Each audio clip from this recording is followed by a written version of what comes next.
आज मैं आपको बताऊंगा कार्डेना ब्लॉकचेन बेसिकली करती क्या है और इसका यूज केस क्या है और आने वाले टाइम में ये मतलब बिल्कुल ग्रोथ करेगा कि नहीं करेगा। तो बढ़ते हैं आगे और इसके बारे में कुछ डिस्कशन करते हैं।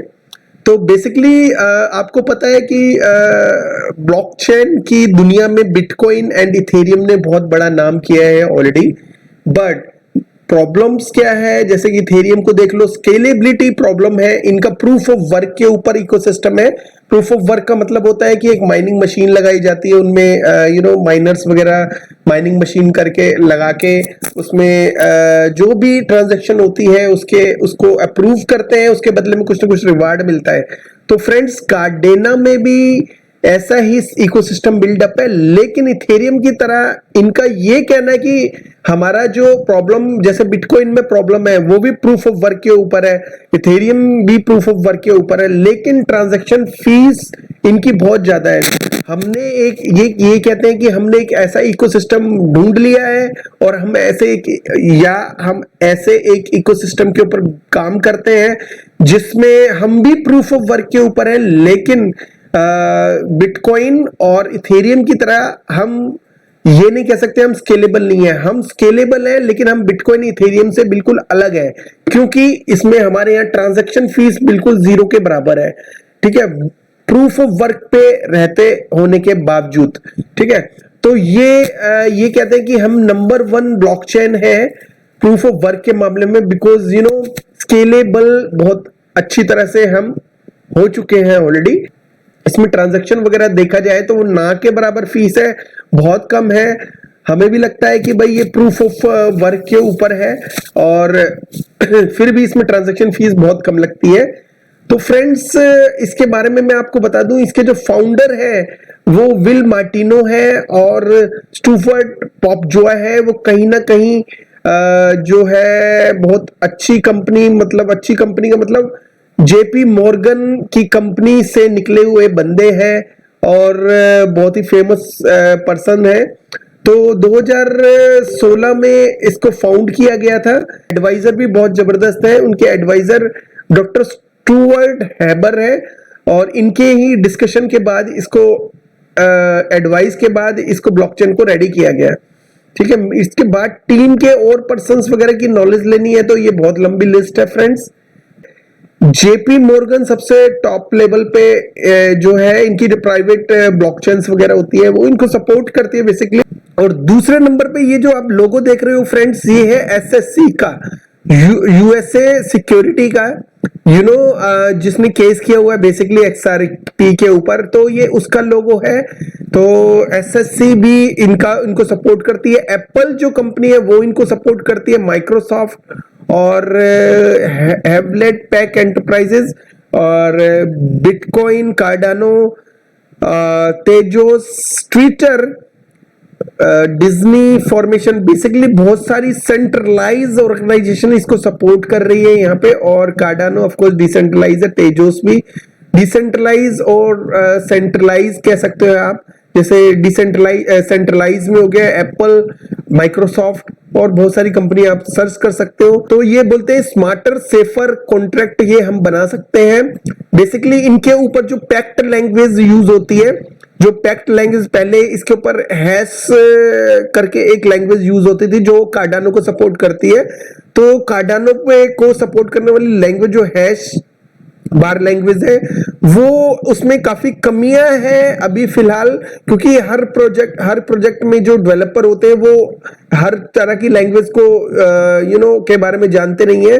तो हैश बार लैंग्वेज के बारे में वो भी नहीं काफी लोग नहीं जानते, जिसकी वजह से कार्डानो के ऊपर इकोसिस्टम तो बिल्ड होता है, लेकिन उसके बाद उसमें काफी कमियां आने के चांसेस रहते हैं और उसमें टाइम भी बहुत लगता है उसके ऊपर इकोसिस्टम बिल्ड होने में। तो इसलिए जो है कार्डानो बहुत स्लो इकोसिस्टम में काउंट होता है।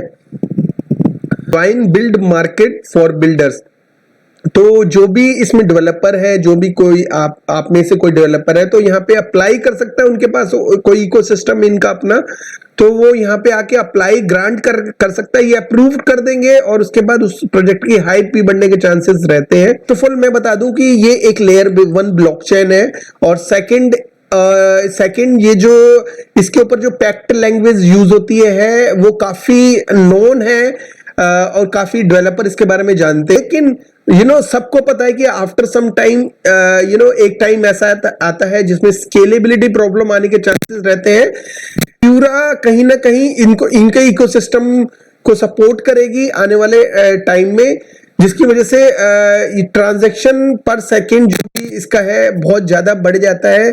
ये कहते हैं कि 4,80,000 ट्रांजैक्शन पर सेकंड ये कमिट करते हैं, लेकिन ये कितना होगा ये आने वाला टाइम बताएगा। लेकिन फ्रेंड्स ये मैटर नहीं करता किसी भी ब्लॉकचेन का सक्सेस होने में उसमें कि ट्रांजैक्शन पर सेकंड कितना हो रहा है, ठीक है, थोड़ा बहुत आगे पीछे हो जाता है, लेकिन ये सक्सेस होने का कोई भी रीजन नहीं किसी भी ब्लॉकचेन का। इसके ऊपर क्यूरा जो है लेयर 2 को ऑलरेडी शिफ्ट कर दिया गया है, कनेक्ट कर दिया गया है, ताकि फ्यूचर में किसी भी तरह से इसकी जो स्केलेबिलिटी को इंक्रीज की जाए और चेन्स को काफी उसमें बांटा जाए। और फ्रेंड्स मैं ये भी बता दूं कि ये डैग सिस्टम के ऊपर काम करता है कार्डेना, और डैग सिस्टम के होने की वजह से क्या डैग सिस्टम में बेसिकली होता क्या है, वो खत्म होता है, वहीं से ही दूसरा नोड कनेक्ट हो सकता है और वहीं से ही चेन बढ़ती चली जाती है, ठीक है।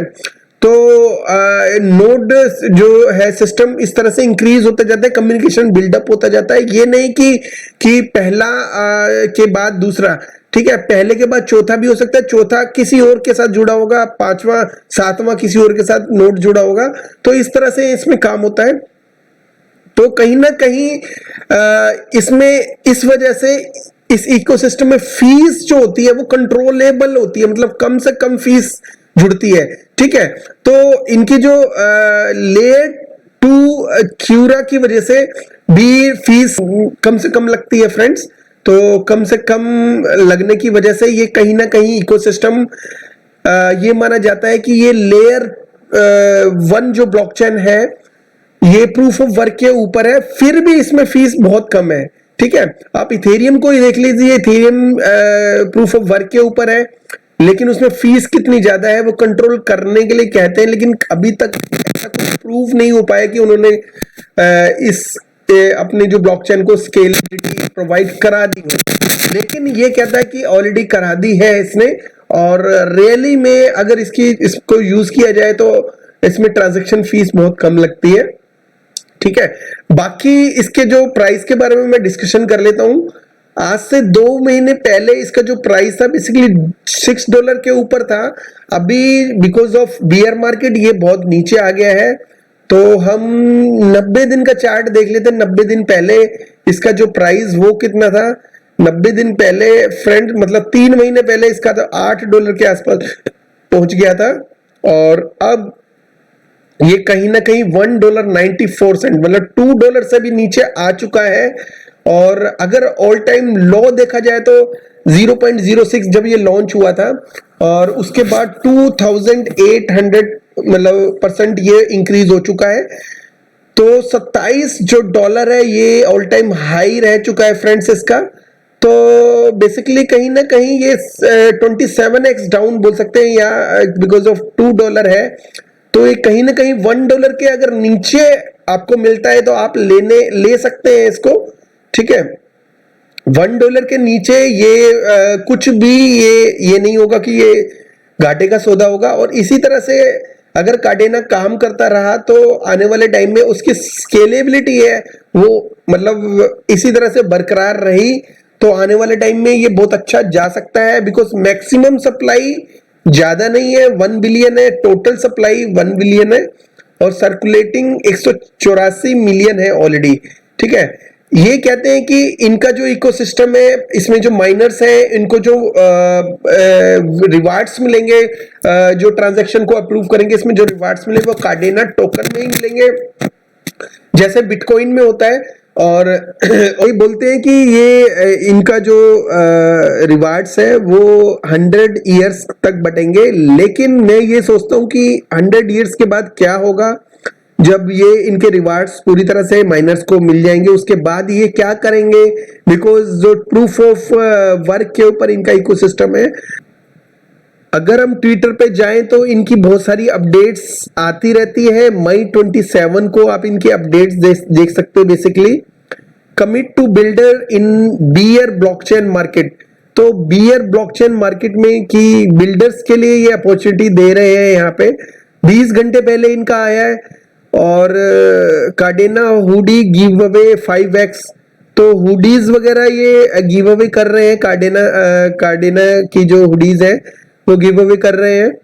तो अपनी कम्युनिटी के साथ एएम में ये टाइम टू टाइम करते रहते हैं, जो ये दिखाती है कि ये कहीं ना कहीं अपने ब्लॉकचेन जो इकोसिस्टम के साथ बड़े ऑनेस्ट है।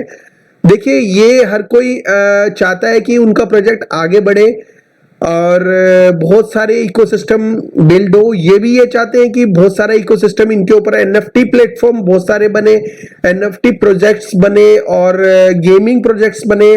इसके लिए इन्होंने अपनी ब्लॉकचेन के ऊपर सारा इकोसिस्टम दिखा दिया गया है कि ये मतलब इकोसिस्टम यहाँ पे अगर क्लिक करेंगे तो इनके इकोसिस्टम को सपोर्ट करने वाले बहुत सारे हैं, जैसे KuCoin, Gate.io, OKX और कोइन मेट्रो। इसके अलावा Crypto.com, X वॉलेट भी कार्डेना इकोसिस्टम का पार्ट है। चेन वीवर करके है, डेस्कटॉप वॉलेट है और बहुत सारी जैसे लेजर भी इनके इकोसिस्टम का ही पार्ट है। टोरस हो गया, कार्डेक्स हो गया। कार्डेक्स मतलब ये is the first gas free, इसमें गैस फीस ही नहीं लगती। इनके कार्डेक्स के जो बिल्ट ऑन कार्डेना ब्लॉकचेन के ऊपर कार्डेक्स बना हुआ है। मतलब कार्डेक्स जो है इनका डेक्स है, डिसेंट्रलाइज एक्सचेंज है, जिसके आप कार्डेना को सेल बाय कर सकते हो इजीली। ठीक है।